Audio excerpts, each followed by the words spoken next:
When I was a child, a barber came to our shop. He said in a gloomy voice, "The third person who enters the shop is a ghost." After saying that, the barber left. My grandma, looking puzzled, asked, "Old man, do you think what the barber said is true?"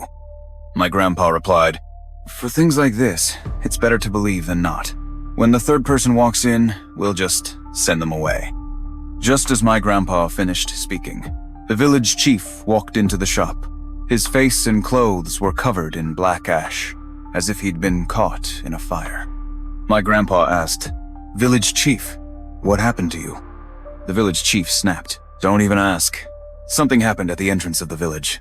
A car caught on fire. I helped put out the flames and got covered in ash." My grandpa froze for a few seconds and then asked, "Whose car was it? Is the person still alive?" The village chief's eyes widened.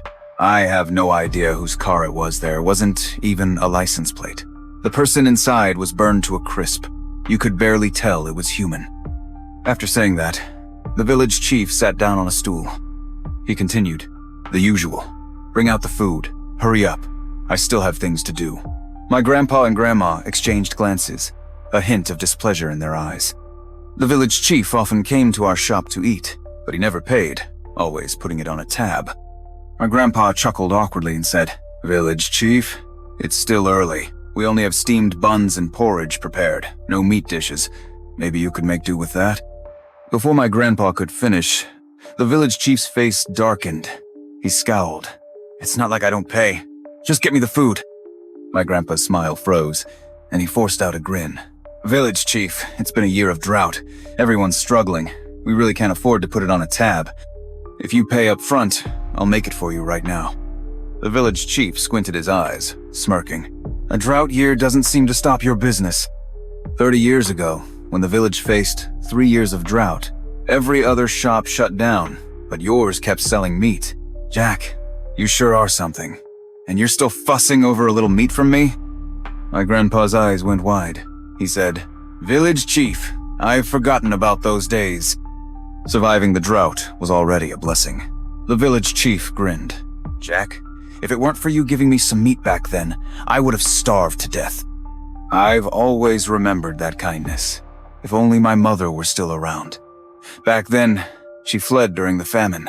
I don't even know if she's alive or dead now." As he spoke, the village chief fixed his eyes on my grandpa. My grandpa let out a nervous laugh, as if he were deliberately avoiding the chief's gaze. He replied, "If Auntie Shuji is still alive, she must be nearly 100 years old by now." The village chief's face darkened, and he said, "Jack, when my mother was alive, she treated your family well. Now I can't even get a meal? It's not like I don't pay." My grandpa furrowed his brows and said, "Village chief, wait a moment. I'll go make it for you." As soon as my grandpa finished speaking, my grandma shot him a look. She whispered, "Old man, we don't have that much meat left." My grandpa sighed helplessly. "Old woman, I'll go to the back and cook.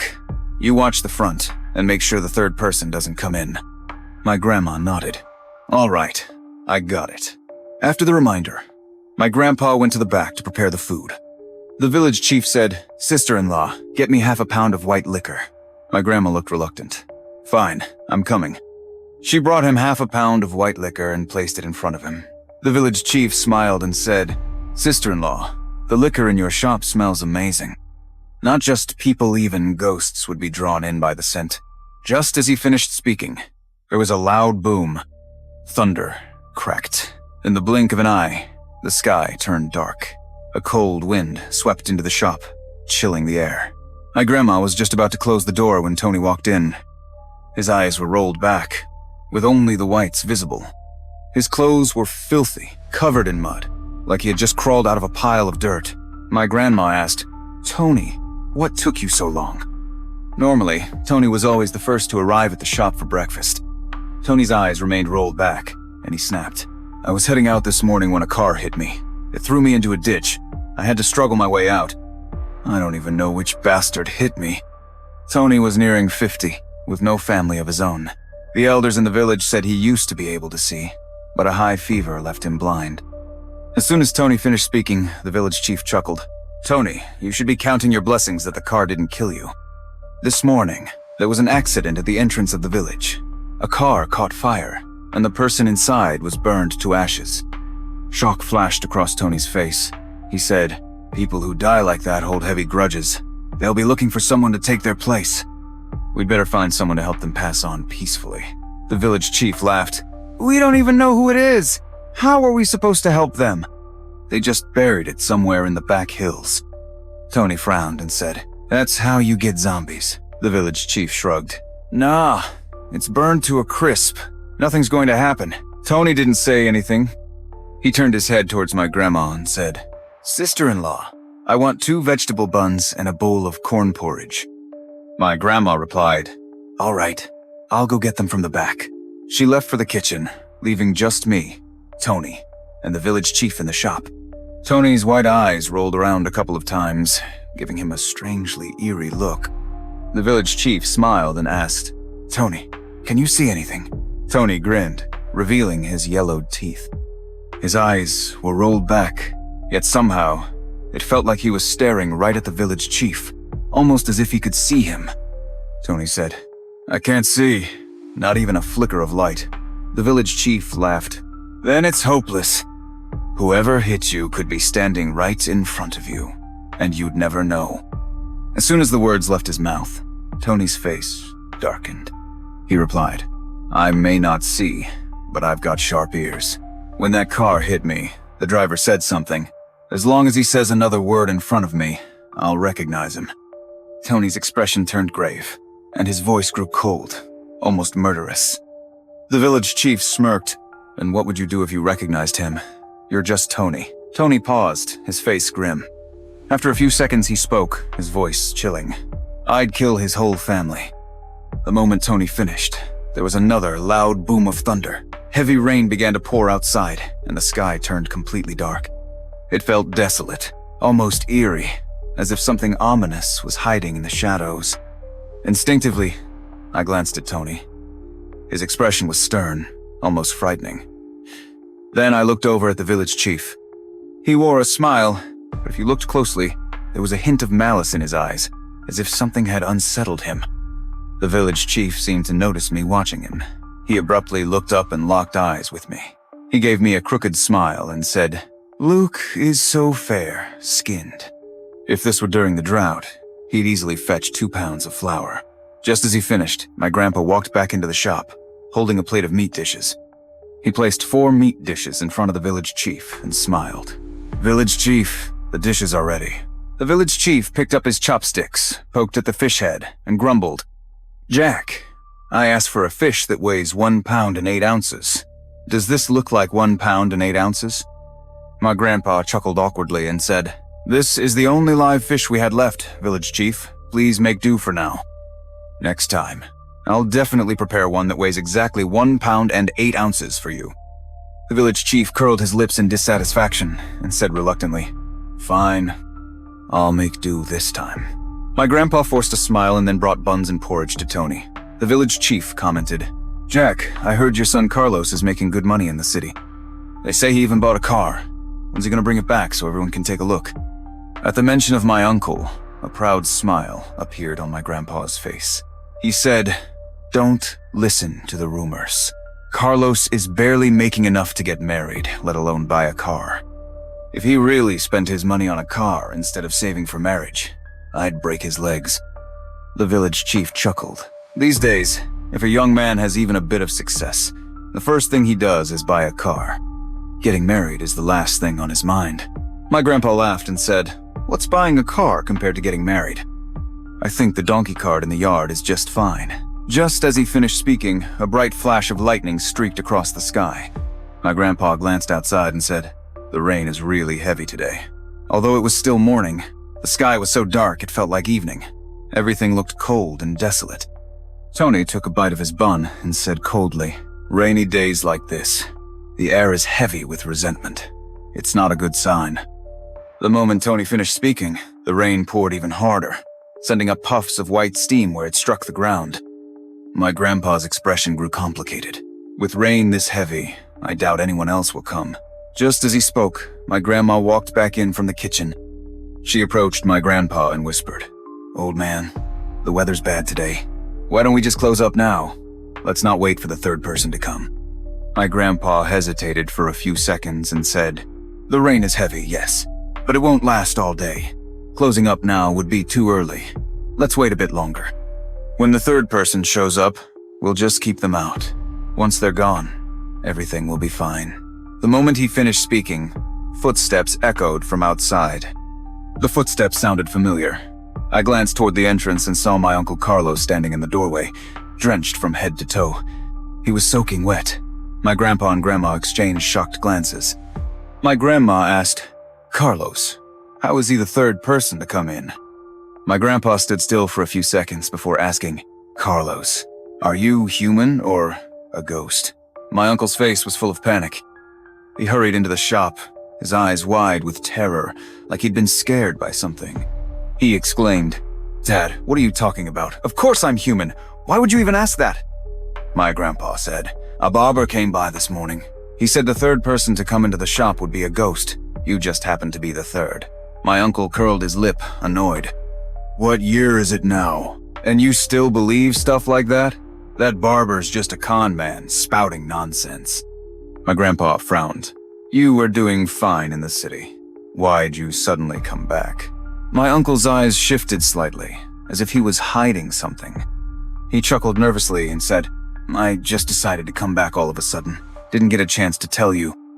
My grandpa paused for a few seconds and asked, "From the town to the village, it's dozens of miles of mountain roads. How did you get back?" In the past, whenever my uncle came back, my grandpa would always drive the donkey cart to town to pick him up. My uncle frowned and said irritably, "I caught a ride with someone from the village." "Stop asking so many questions." Before he could say anything more, the village chief chuckled and asked, "Carlos, did you buy a car? I heard you were making good money in the city." My uncle glanced over at the village chief and smiled. "Uncle Village Head, here for a meal?" "Yeah, I bought a car in the city. A brand new one. Want to guess how much it cost?" After saying that, my uncle walked over and sat directly across from the village chief. The village chief grinned. "I have no idea." My uncle held up 5 fingers and said, "I bought the most expensive, the best one." The village chief asked, "Why didn't you drive it back?" As soon as he finished speaking, my uncle's smile froze. His expression darkened, and he replied, "The mountain roads in our village are terrible. Not suitable for a carrot would flip over easily." The village chief nodded and said, "This morning, a car burned at the entrance of the village. The person inside was burned to ashes." It was a horrible sight. As soon as those words left his mouth, my uncle's expression became unnatural. He turned to my grandma and said, "Mom, can you get me some clean clothes? I need to go upstairs and change." My grandma replied, "The clothes are already in your room. Go ahead and change." My uncle said, "Mom, make me some food too. I'm starving." With that, my uncle headed upstairs. Tony was sitting near the stairway. As my uncle passed by him, he suddenly froze, his eyes filled with fear. Tony didn't seem to notice my uncle at all. He kept sipping his porridge quietly. Sweat began to bead on my uncle's forehead. My grandma saw something was wrong and asked, "Carlos, what's the matter?" My uncle signaled for my grandma to be quiet. He cautiously walked past Tony, then hurried over to my grandma's side. My grandma, still puzzled, asked, "Carlos, what's wrong?" My uncle, clearly terrified, whispered, "Mom, when did Tony get here?" My grandma replied, "He came first thing this morning." My uncle's eyes were filled with horror. He didn't say anything for a long time. My grandpa also noticed something was wrong and whispered, "Carlos, what's going on? Are you hiding something from us?" My uncle's hands clenched into tight fists. He stammered, "Dad, Tony is already dead." As soon as he finished speaking, there was a deafening clap of thunder. The sound was so loud it made the windows rattle. My grandpa's eyes went wide. "Carlos, what are you talking about? Tony is alive and well. How could he be dead?" My uncle was trembling, his eyes fixed on Tony's back. Suddenly, Tony turned around and glanced over. His eyes were rolled back, showing only the white sand, eerie sight. Tony said, "Carlos, is that you? I thought I recognized your voice." After saying that, he grinned, revealing a mouthful of yellowed teeth. That grin, it was terrifying, cold and sinister, like he was plotting something. My uncle's eyes went wide with fear, and his whole body started shaking. He screamed, "Dad! Mom! Run!" As soon as he shouted, he rushed to the door. But it was like the door was locked. No matter how hard he pushed, it wouldn't budge. Panic consumed him. He yelled at the top of his lungs, "Help! Somebody help us!" My grandpa slapped him across the face, his expression dark and stern. "Idiot! If you want to live, shut your mouth." My grandma's eyes were filled with fear as she tried the door too, but it wouldn't move. My grandma, trembling with fear, asked, "Old man, what's going on? This is just too strange." My grandpa's expression darkened. "There's a ghost in the house. Don't panic." After saying that, he forced a laugh and said, "Tony, do you want more buns? We still have some in the back." Tony chuckled eerily and replied, "I want meat-filled buns." As soon as he finished speaking, another clap of thunder boomed outside. My uncle's legs went weak, his eyes wide with fear. He stammered, "Dad, Tony's a ghost." The moment my uncle said that, Tony's ears twitched. He smiled and asked, "Is that Carlos back?" I thought I recognized the voice. My grandpa shot my uncle a sharp glare, signaling him to stay quiet. My uncle nodded, his eyes filled with terror. He covered his mouth tightly with his hands. My grandpa forced another laugh and said, "The meat buns are in the back. Help yourself." Tony often came to our shop to eat, and whenever it was busy, he would help himself to whatever was in the back. Even though he was blind, he always managed to pick the right things. Because of this, my grandma always said Tony could actually see and was just pretending to be blind. Even when things went missing in the shop, they blamed Tony, saying he must have stolen them. Tony smirked and said, "Jack, it's not that busy today. Why are you making me go get it myself?" If something goes missing in the back, I won't be able to explain myself. There was something unsettling about the smile on his face when he said that. My grandpa and grandma exchanged uneasy glances. Seeing that my grandpa wasn't saying anything, Tony burst into laughter. "Jack, I'll go grab the buns myself. You just keep busy." With that, Tony headed to the back. As soon as Tony left, my uncle finally dared to breathe. He desperately tried to push open the door, but it wouldn't budge. He stomped his foot anxiously and said, "Dad, I'm going to check upstairs." Just as he was about to go up, my grandpa blocked his path. My grandpa's face was dark and stern. "Carlos, what the hell is going on?" My uncle hesitated for a few seconds before whispering fearfully, "Tony, he's dead." My grandma asked, "How do you know Tony is dead?" My uncle stomped his foot nervously and said, "I just know. The elders in the village always said that people who died unjustly would come back to find the ones responsible. But Tony couldn't see, he could only rely on his hearing." My grandma asked anxiously, "Carlos, tell me the truth. What happened?" Before she could finish, my grandpa glared at her and snapped, "You can't say!" If Tony hears, we're in big trouble. The village elders always said that those who died unjustly hated hearing how they were killed. They refused to listen.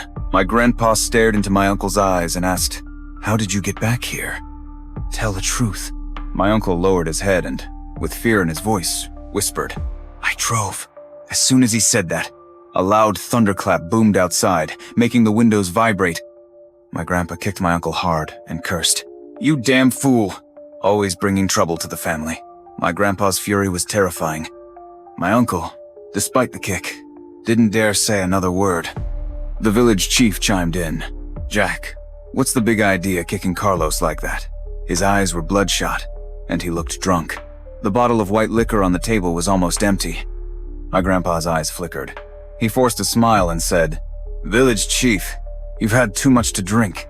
It's still pouring outside. Why don't you stay upstairs for the night?" The village chief swayed unsteadily as he stood up. "No need. I can make it back home." With that, he staggered to the door. He pushed on it several times, but it wouldn't open. The village chief hesitated for a moment and asked, "Jack, why won't your door open?" My grandpa chuckled nervously. "The door is broken. It won't budge. Village chief, you might as well stay upstairs for the night." As soon as my grandpa said that, the village chief burst into laughter. His eyes darted back and forth, as if he were plotting something. He replied, "Fine, I'll stay upstairs tonight." With that, he started heading up the stairs. My grandpa glared viciously at the back of the village chief as he walked away, as if there was some deep-seated hatred. My grandma, trembling with fear, whispered, "Old man, what do we do?" Didn't the barber say this morning that the third person to enter the shop would be a ghost? But Tony was the second one in. My grandpa's face darkened. We forgot to count the barber. He was the first one to come in. As soon as my grandpa finished speaking, my grandma's eyes widened with horror. She stammered, Then what do we do? Tony is the ghost. He's still in the back." My grandpa said, "Don't panic. Tony can't see. He can only rely on his ears and nose to find the one who killed him. Carlos, come upstairs with me." His eyes were fierce when he said that.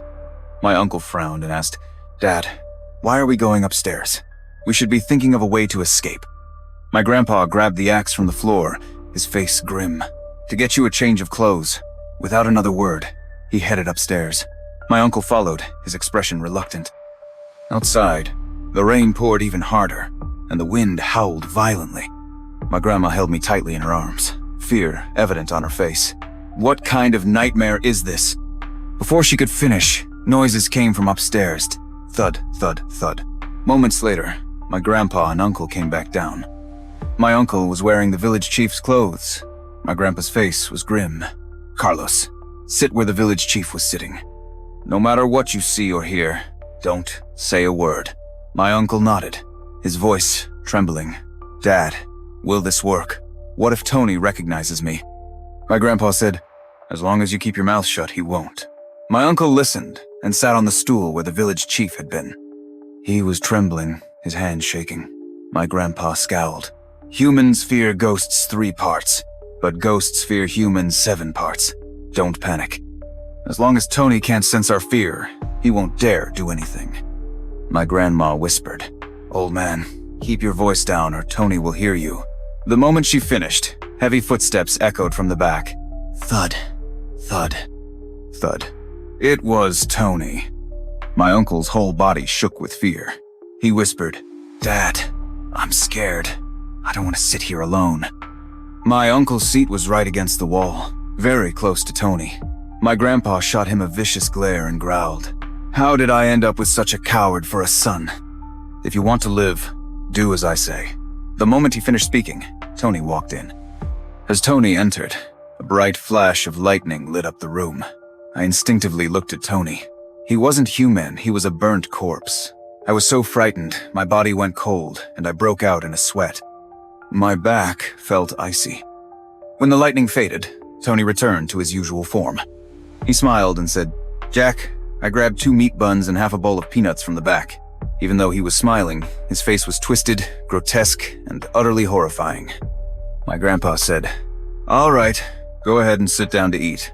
Tony held the buns and walked towards my uncle's spot, saying as he walked, "Village chief, try some of these peanuts, and I'll taste your liquor." He grinned eerily at my uncle as he finished. My uncle's legs went weak with fear. He tried to run, but my grandpa stopped him with just a look. Tony sat across from my uncle.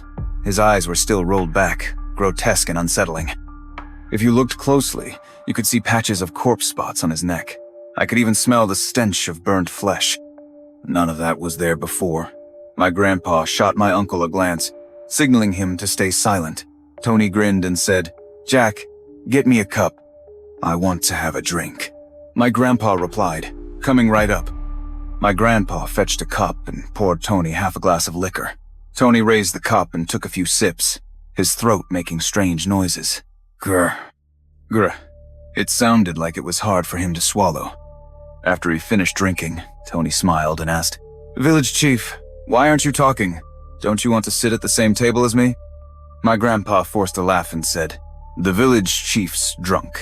He's asleep on the table." Tony stared intently at my grandpa, his expression dead serious.